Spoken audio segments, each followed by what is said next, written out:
You should hear a very loud alert to say the recording meeting is being recorded. So what will be recorded is the presenter and presentations. The chat messages will be part of the meeting, but they won't be recorded and won't be disseminated. So we'll take these recordings and we'll add them to the Royal Society of Chemistry Education Research Group YouTube channel, and the information and links to that are on our website. That's linked to the bottom of the screen. Okay, so this first session is going to be chaired by Nicole Grallett, and I'll just briefly introduce Nicole before passing over to her. Nicole is, I mean, I'm biased, you're not meant to have favorites, but she's one of my favorite people in CEO. She's just somebody who does an amazing amount of work across a broad range of fields. I think, in summary, thinking about dimensions of process-oriented thinking in organic chemistry, but very happy that she's taking some of her thinking and her intellectual expertise and thinking about it in this topic that we're talking about today. So I'm really delighted she was able and agreeable to chairing this first session. So Nicole, I'm going to stop sharing and I'll pass over to you. Perfect, thank you. Thank you for this nice introduction and also for organizing this symposium. I guess this is very timely to think about AI in chemistry education. And so I guess we have a perfect lineup of speakers today. It's my great pleasure to welcome the first one, who's Markus Kubsch. He's already famous for his work in AI in physics education. So it's kind of nice to have him also in our community to give us his insights on how he's proceeding with machine learning or AI in education. So he did his studies, his graduate studies, and also his postdoc time at the Leibniz Institute for Math and Science Education in Kiel. And he's currently professor of physics education in Berlin at the Free University. And he kind of got every award that you can think of. So he got a Best Paper Prize of the German Association for Chemistry and Physics Education. And just at the NAS conference in 2024, together with his doctoral student, Paul Ciscale, he recently received the Rice-Rick Publication Award. So whenever you come across a paper from Markus, it is definitely worth reading. So, and I'm happy that this rising star in physics education is here and can inspire also the chemistry education community to think about artificial intelligence and machine learning in chemistry education. So with this being said, Markus, go ahead. Okay, well, thank you, Nicole, for this very, very nice introduction. Now I'm going to do what we practiced before. I'm going to try share my screen. Let's see if it also works on the second try. Can you all see the presentation? Okay, very good. So, when thinking about this talk, I wanted to kind of make a reference to where I am presenting here. So it's called Breaking the Bond Using AI for Science Education. And then I started with this picture of the bond and it got me thinking. And so I kind of tried to stay with that theme. So I think right now we actually have this kind of bond between science education and AI. So that is maybe to some extent there are some similarities between like a bond between two atoms in a molecule, and we'll see how far this analogy really carries, but bear with me. Because I think right now we're seeing there's in the research part of our fields, there's so many either special issues that just came out or that are upcoming, right? There was a special issue in the Journal of Science, Education and Technology. There is a call out right now in the Journal of the Learning Sciences. I think the Journal of Chemical Education also has like a call out on an AI related topic. There was one that just was just closed in a physics education research journal, and so on and so forth. We all see these like these events like this one right here, right? We all have there's lots and lots of interest in this topic, and we are not only seeing this in the research side of things, but also in, I think, schools and universities. If you think back to when ChatGPT kind of came out, there was all this talk about, okay, what are we going to do now with our exams? How can we use this? What are the risks of this? And we also see this technology being rolled out and adopted in schools. So, for example, in Germany, there's this website and tool that's more or less like a ChatGPT wrapper called Fite AI. And that has already, in a very short time, had like 6,000 teachers signed on and using this in their classrooms. And well, for this connection between education and AI, there's actually a good reason, because AI has these tremendous potentials, I think, to support learning and also to better understand learning, right? When we're thinking of providing timely feedback that can help learning. But these methods can also help us to make sense of some of the complexity that learning has and that learning is. But at the same time, AI also has these tremendous risks about these issues of data privacy, of bias, but also of the ecological impact that this whole ecosystem brings with it. And what I want to argue now, and why I think this kind of bond that we have here actually needs breaking, is that in education, there's this strong focus on kind of bringing AI into either the research side or the practical side in our schools and universities. But there is not enough or too little consideration for why we are doing this and how we are doing this. And I think this needs some pushback, some rethinking, because we're actually missing out on opportunities and kind of also risking the potential benefits that AI can bring us with what is going on right now. And is with breaking a bond that kind of needs some concentrated effort and energy to actually do this, because what's going on right now is maybe also just the easy thing. And to convince you of this argument, I think I want to walk back to what AI is and then walk you through some examples and point out these issues that I just briefly touched upon. So I think it's always good with AI and all these different definitions going around to talk a little bit about definitions at the beginning. I would say a practical definition is AI is just a simulation of aspects of human intelligence using computational methods. And there's two methods that are really the key of this technology as it's being used right now, also in education, and of the prominent applications. One big part is machine learning, which is about data-driven insights, data-driven discovery of knowledge, and then applying that. And the other part is NLP, natural language processing. That is a key to many of the things that we do, because that handles how we can automatically generate language and also automatically process language. And actually, machine learning is often used to do NLP. So these things are very much related and connected. And with machine learning, there's really like these three main approaches that are important to differentiate. We have this supervised learning, which is about learning relations between things, or mappings. And then we have this big other mode of machine learning, unsupervised learning, that is about discovering structures, patterns, or representations. There's also another approach that's reinforcement learning, which is about learning the rules of a system. However, that is rarely used actually in educational research, because you need so much data for this that you often cannot really apply this in a meaningful way. And that's one thing about all of these methods. You usually need a lot of quantitative data to do these things. So let's try and get a little bit deeper into the weeds here and really see what's going on here. And I think a good way to think about this is really with these techniques to start with what's the goal of this. And often it helps to think about that there is some kind of X, some kind of Y, and we want to relate these things to each other. And what's going on in the real world is that there is some X, some Y, and then there's some process, some phenomenon that's relating these two things to another.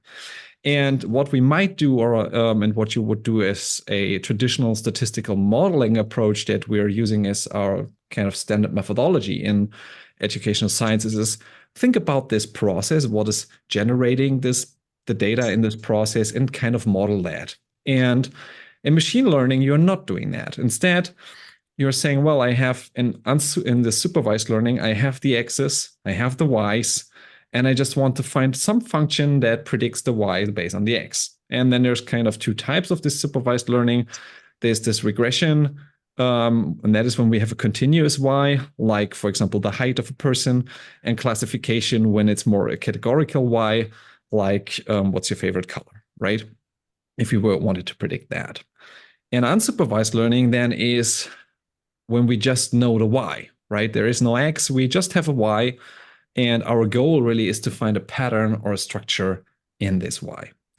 And let me give you some more concrete examples from the work that we've been doing. So let's start with supervised machine learning. And what you can see here is an example task from a digital learning environment that we've been using with students. And this is really very much like a digital worksheet that they are working with. And the task for them here is to explain how solar cells are best mounted on the top of a roof. And now we have this example answer from a student here. And the student says, well, so that they generate a lot of energy. This means they transform a lot of light energy, and the angle is important for that. And now in this answer, we can look for knowledge components of the students. So what physics knowledge is reflected here? And just as an example, what we see here is this part. This means they transform a lot of light energy. This is related to this idea of energy transfer. So we can say this sentence here contains this idea of energy transfer. And when you have this, you have an X, we have this text, we have a Y, that is our coding of this, saying that this is a normative idea about energy transfer. And then you can go ahead and kind of start figure out how you can predict these things. So going back to this X process Y representation, the text answers that we have from students are our X's, the Y's are the ideas, and then we're using a range of different machine learning models or algorithms to predict the ideas based on the text. All right, if you need anything, get in touch. And what you have there then is basically the backbone of some kind of automated coding or grading system, right? You code all the text answers first so that you have the Y's, the ideas, and then you let the machine learn these rules. And this is something that actually works very nicely. We did this with lots of different manifestations of energy, with electric energy, thermal energy, and so on and so forth. And we can code these, or we can automatically predict these ideas about energy from these short constructed responses with very high accuracy automatically. And actually, it's not that surprising that this is something that works if you have enough data and if you have enough compute. You can actually be very sure that you will be able to predict these things with high accuracy. But now let's think a little bit ahead of how can we actually apply this then, because right now we can just automatically code something, which is nice, but this is not necessarily a goal in and of itself. So to apply this, we actually are in this kind of digital learning environment where we have the students that are learning about energy, filling in their answers into this digital workbook that I just showed you a part of. And then we can automatically now assess students' ideas about energy from their answers. And there's kind of two things that you can do.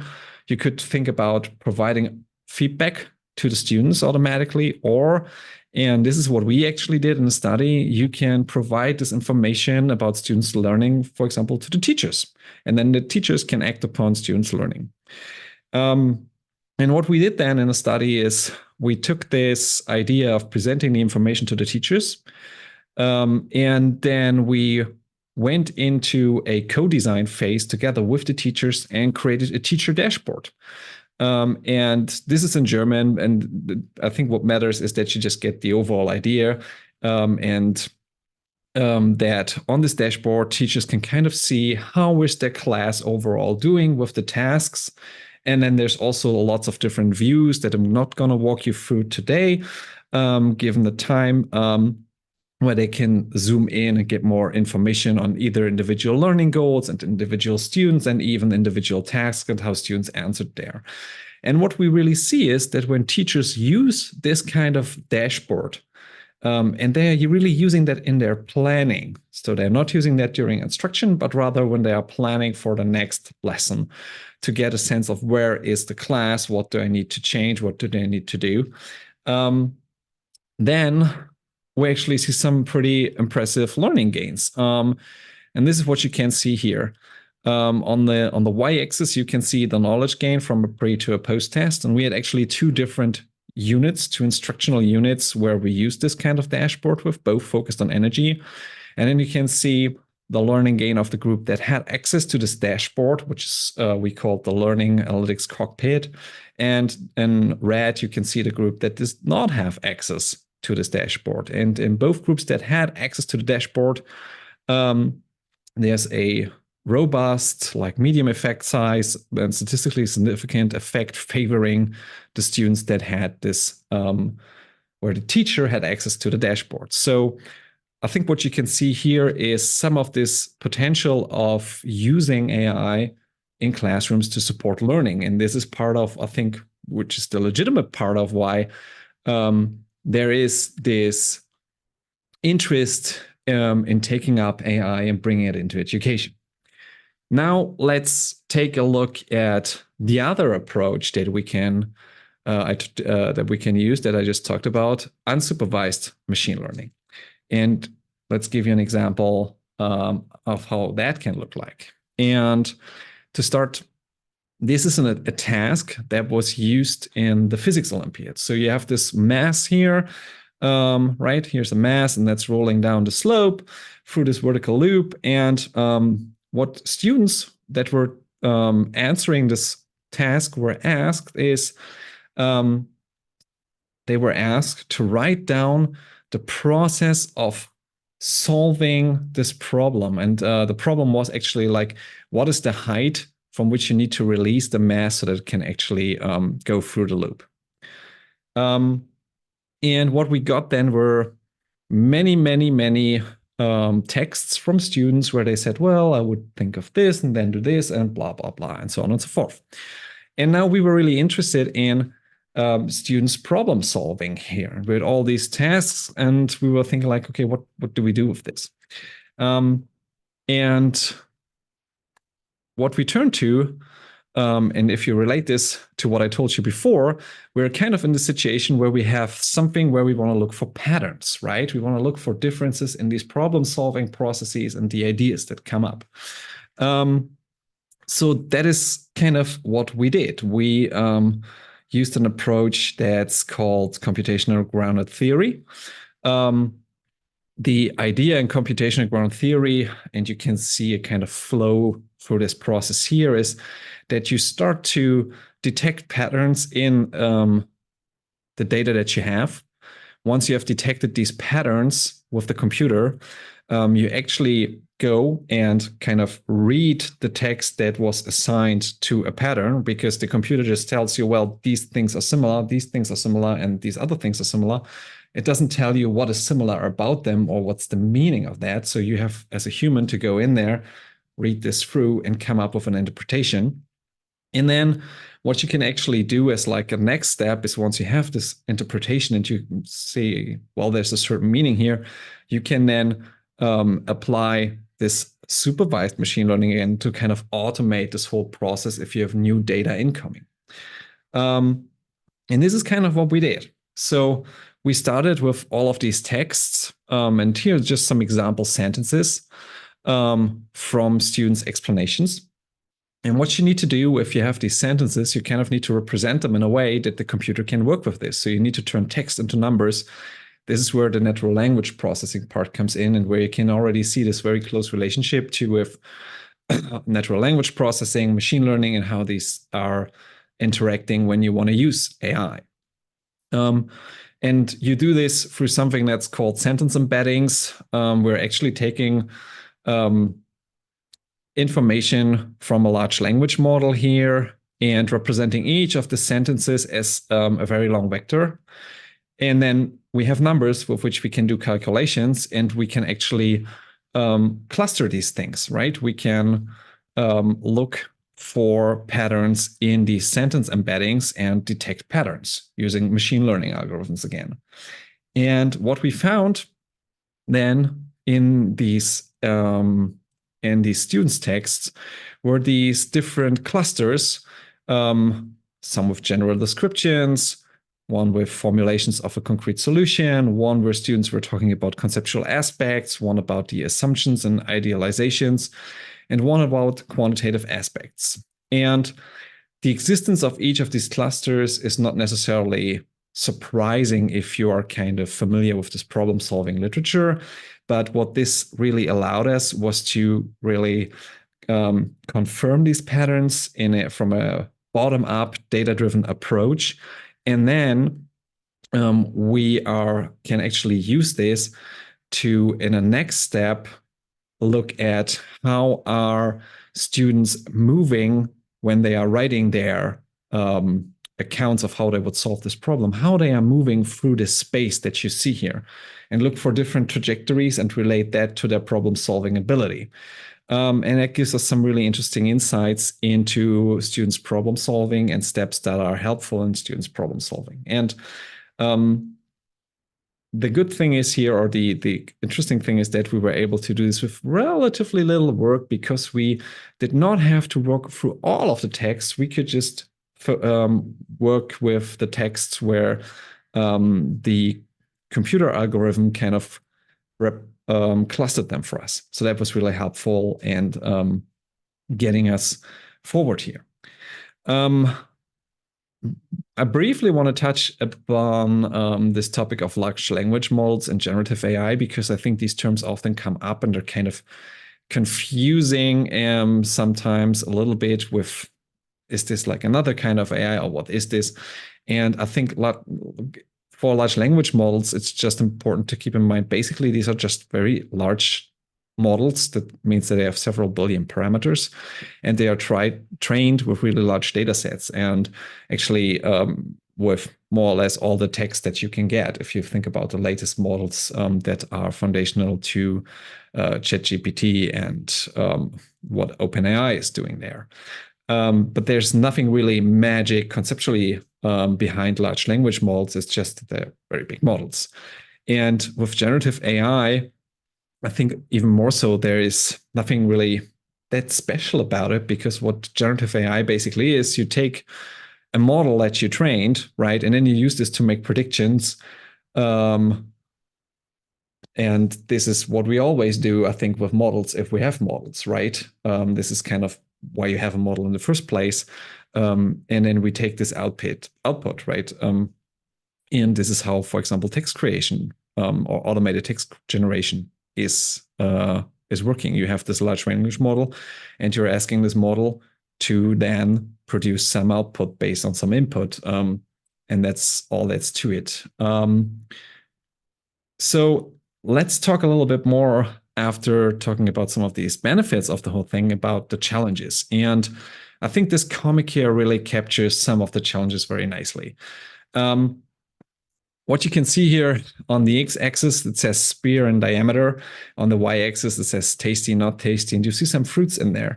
Then it says down on the bottom, my research suggests the existence of an 800-meter sphere that tastes okay. And this is a typical application of kind of interpolation gone bad, you know? And this is also what we often see when models are applied. And I think, especially in the UK, people may remember this thing that happened here during COVID, right? When a model to predict grades kind of was not used in the way it was intended, and this led to outcry about students' grades. And another thing that we often see coming up are all sorts of biases reflected in the data used to train these models. For example, here we have students of color getting flagged to their teachers because the testing software that is kind of checking when they're doing a digital or an exam via Zoom, is the student really in front of the screen, and the software cannot detect whether someone is really there. And on the tweet that you can see on the right side, you can see that kind of the auto suggestion for CEO is this kind of male looking emoji, right? So we have even these gender biases and other biases reflected in the training data. And I think that's really one of the biggest challenges, because although people sometimes claim, well, the computer is kind of neutral, it is neutral in the sense that algorithms are not actively biased against somebody or something, but they only have their knowledge because of or they only can do what they can do because of what's in the training data. And the problem is that in the training data, we often have lots and lots of biases. And just to give you some example of this, if you're thinking of how bias creeps into these tools, is it starts really when we think about what could be a cool AI tool. There might be biases in our positions, in our standpoints. Then if you're trying to use data to train a model, there is historical bias called in the data. We might have sampling bias, that we're not really getting the whole range of answers, for example, when we're training an automated grading system, and so on and so forth. And then there's like this last part. You may train a model very well to do a certain thing, not have a lot of bias, and then somebody's coming using it differently, and you have this kind of use mismatch situation that creates new bias, or people kind of adapt to what a machine system is doing and kind of try to game the system. And when we summarize this, I think, or I hope what you saw here is that AI on one side is great for automation. It's great for discovery. It requires a lot of data. There's issues with data privacy, with bias, and the ecological impact. And when I when I look at what I see presented at conferences, what is published in journals, what is discussed, we have this huge focus on using AI to automate something.